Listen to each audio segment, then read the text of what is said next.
I can never feel like I can get my background to not be crooked. Hi guys, and welcome back to the world of Berry. It's your girl Ari Berry. Hope you're having an amazing and beautiful day. As you can see by the title of this video, I would like to talk about body positivity. I want to talk about my journey with body positivity. I want to discuss, the mental stability that comes with body positivity, and just, learning to love yourself, no matter your size. My journey for me starts, honestly, as early as second grade. All my life I've experienced bullying because of my size, because of obviously my weight, what I look like, all of that. But it really started in second grade, and I know that it's such an early age. So I feel like be made aware of your body and to be made aware that you're different from other kids. And it was hard. It was very, very hard. My very first instance with bullying, we were playing in the gym. There were these gymnast mats that we would all build and kind of bend and flex and things like that, and we would push them up against the wall to kind of create forts or caves or whatever. And I remember going to play along with the kids and things like that, and they would tell me you could only play with us, or you could only play if you basically were like the wrecking ball or the monster that destroys the cave and things like that, because of my size. And I remember that hurting a lot, making me very aware of my size, making me aware that I was different from the other kids. I hadn't really thought about my weight and what I looked like, honestly, until that moment. So it was a lot to take in. And I mean, kids can be very, very mean, and that's such a young age to have your self-esteem hit. And I mean, honestly, after that blow, unfortunately, it was really all downhill from there. I only got bigger as time went on. I mean, growing up, I was definitely always told by the doctors that I was always too big for my for my height, and I was too big for my age, and then I needed to lose weight, and then I needed to be put into activities. And I would always when we go back to school shopping, I would always outgrow my clothes so fast. So every season I would have to get new clothes because I was just growing, and I wasn't able to kind of stay in clothes for a couple of years or whatever. Every season you got me spring, summer, fall, winter, whatever the weather was outside, I had to get new clothes because I just was always outgrowing what I was wearing previously. And I was never able to go and wear any of the brand name kind of clothes, because those brands at the time they didn't have any plus size. I used to love Justice. I quickly ran out of that because Justice only goes up so far, or at least it did. And so I remember it being very hard to find clothes and to find cute clothes. And just at the rate that I was growing, it was just a lot.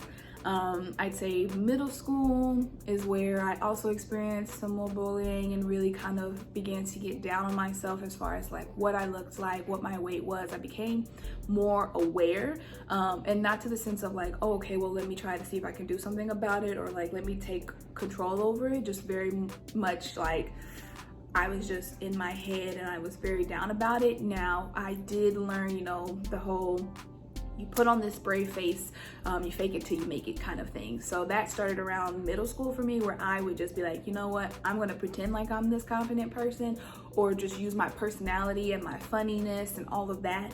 And if people see that, and if they hear that they won't want to look at my body, or they won't talk about my body, or whatever thought process was going on. And it worked. I made friends. Honestly, I think they were just really good people, and they didn't care, but I cared because I had just been so trained. And I had just been trained to think someone, when they first meet me, the first thing they see is my body, and the first thing they're gonna do is they're gonna talk about my body. They're gonna tell me that I'm not pretty, or that I need to lose weight, or whatever it is.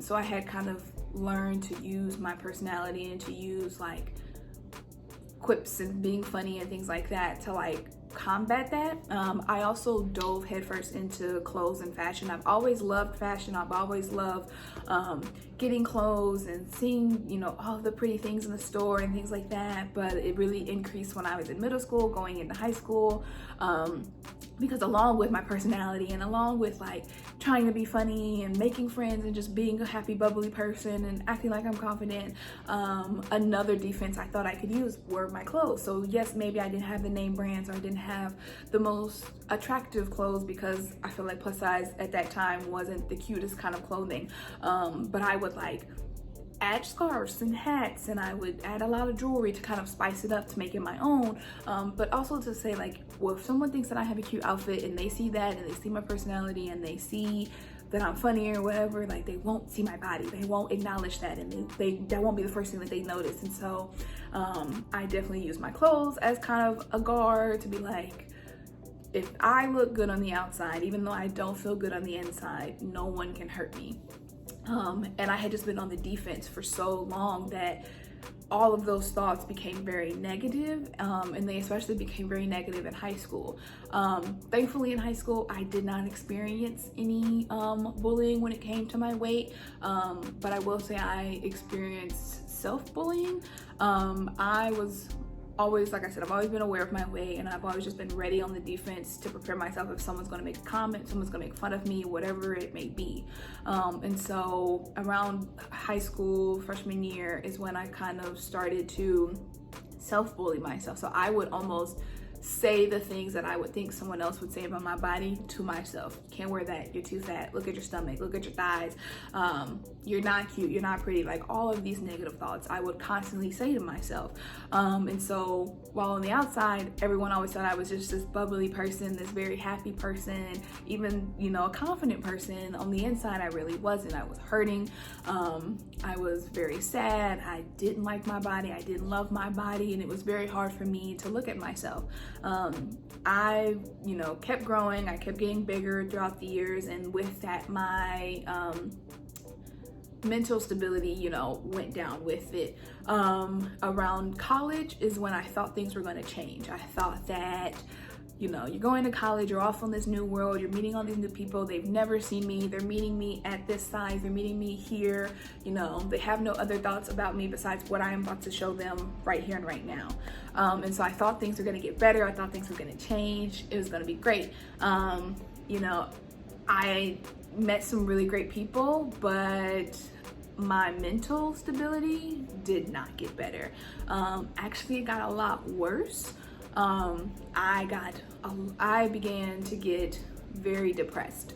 I was very aware of my body, especially with having like the buffet that you kind of have with your meal plan, things like that. Like I was eating, I was overeating, you know, I wasn't always aware of like how much I was eating, what portion control is, when to know I was full. I had like missed all those things growing up, and so when you get to college and you just have all of this food in front of you, like if you don't have those skills already built inside, it becomes very hard. And so I fell into that, and you know, they say you gain the freshman 15. Well, I definitely gained more than the freshman 15. I mean, I remember my parents coming to pick me up when you move out on, you know, at the end of freshman year, and them, you know, seeing that I had put on weight. You know your child, you know what she's looked like these past couple of times coming home, but they could physically see that I had, you know, gotten bigger. They could see the way that my clothes were fitting. They just weren't fitting the same that they had before.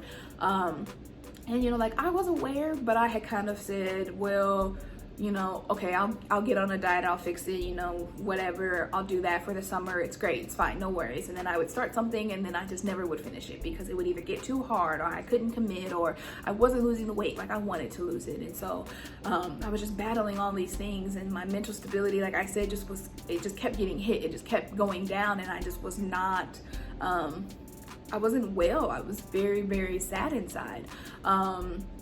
You know, and I went back to school, and I realized that I couldn't take how bad my mental stability was anymore. I don't remember specifically what triggered it one day, but I had a very, very rough day. with my weight fluctuating, my mood fluctuates as well, and how I treat people very much fluctuated.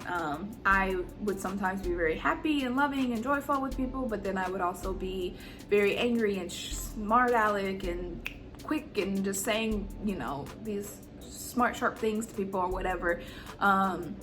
And I would really offend people because I was spewing this anger that I was feeling about myself, almost wanting them to be in that same mental space, which isn't good. You know, obviously I don't want that and I don't recommend that, but like I was hurting so much that I almost wanted other people to hurt when I would say certain things to them. And so I remember going home for break shortly after, and my mom, like, my mom and my dad, we were sitting on the couch. I don't remember what we were talking about, but I think we got on the topic of like self-love or something like that. And I remember like breaking down and crying and being like, I don't love myself. I don't like myself. I'm scared.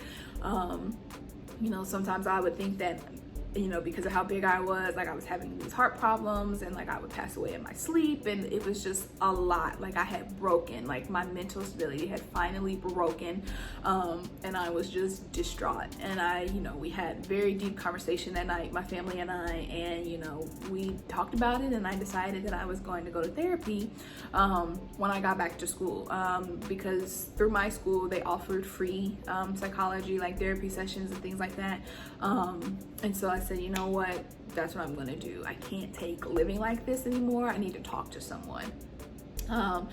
Funny enough, her name was also Ariana, but I think she pronounced it Ariana. And so I went, met with her. She became my therapist, and I talked about everything. I got a lot of the hate and the sadness that I was feeling all of these years out, and I began to feel a little bit better, but more learn certain steps or certain things that I could do to try to combat the negative thoughts that I was having, the negative feelings that I was having.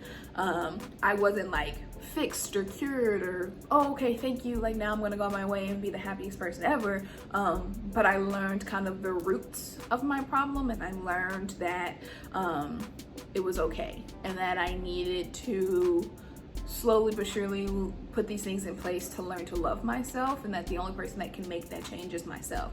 I, you know, struggled a lot with the plus size body movement, I'd say, going through. You know, that came around, and I remember being like so excited, thinking like, oh my gosh, there are all these women that are out here in this world. They all are plus size. They all love their bodies. They're all so beautiful and they're so confident. I want to be them. I want to be like them. And you know, I remember like, okay, great. That's what I'm going to do. I'm going to love myself at the weight that I am. I'm going to stay where I'm at, and I'm going to be happy. And you know, it's funny to say that because you can say that, but it was still a facade. I was still not happy on the inside. I was still very, very sad on the inside. So once again, now here I am in college putting on this facade again, saying, yeah, I'm this happy, confident person, and it's the plus size, and I'm beautiful the way I am, which I was. Don't get me twisted. I was beautiful and I am beautiful. But at the moment and at that time in my life, I didn't truly feel that, and I was very upset and I was very sad. And I struggled because I was like, well, because I'm so sad and because I'm so unhappy with the way that I look, maybe I should lose weight.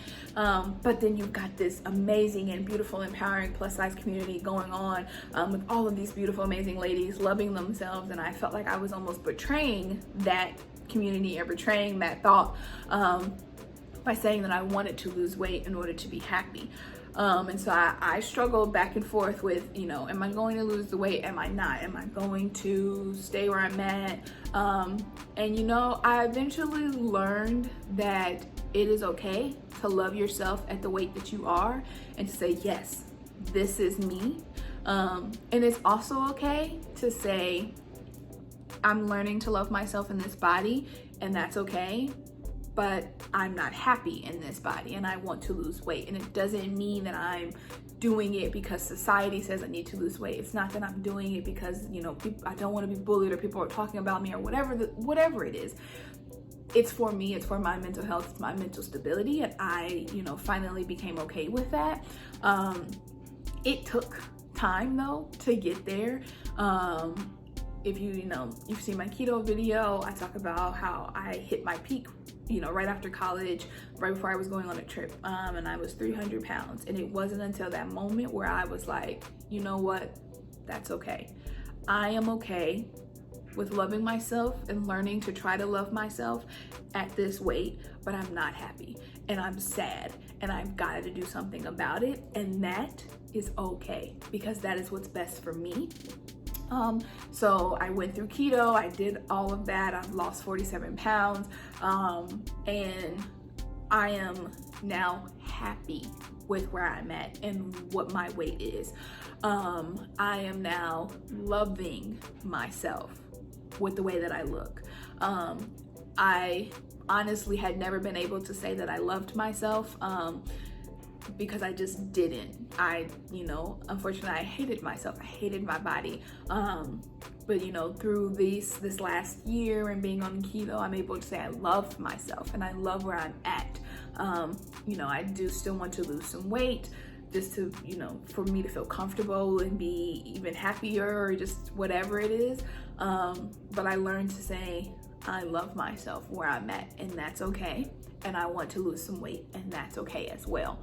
I am still very much on this body positivity journey. This is not the end. I am still not to the level of confidence that I'd love to be. You see a lot of beauty bloggers and you see all of these fashion people out there, especially in the plus size community, and they are rocking their curves and they look fantastic and they have this confidence. And I want that. I want that confidence. I want to be able to put on an outfit and not think twice about it, and not say, oh, is my stomach showing? Do I look okay? Are my arms flabby? My thighs are too thick. I don't want to think about those things. I don't want to say those things. I want to have the confidence that I see these other amazing, beautiful plus size women having. And so I'm still on that journey. I just wanted to share with you all basically that it is okay to love yourself where you are, but still want to make a change and still want to kind of either lose weight or gain weight, whatever your thing is. And I just wanted to kind of share my story with you all and just say that, we see a lot of people who put themselves out there into the world and they appear to have it all together, and they appear to be, the most confident people, and the most loving of themselves and all of that. And it's not to say that they aren't that, or that they're also not struggling with their own things. But I just wanted to put my story out there and say that, I am growing, I am still learning, I am still, moving forward in this journey. And, I don't ever feel like there's an end goal, or an end, but I know that there are markers that I'm trying to meet, that for me show that I am finally loving myself and moving forward in this journey. And so I just wanted to share that with you all, and I hope that you've taken away something from this, and I hope that you know that you are beautiful, that you are loved, and you are special, and don't let anyone tell you that you are not, especially yourself. You can be your worst enemy, your own worst critic. Don't get in your head, know when to ask for help, and just know that it's okay to not love yourself, but to recognize that and to want to get better, and to get there to begin to love yourself. So thank you all for watching. If you like this video, like, comment, subscribe, share this one with everyone, let them know that what I am up to. Hit the notifications bell to be notified every time I post a new video, and stay blessed, stay beautiful, and thank you. Bye.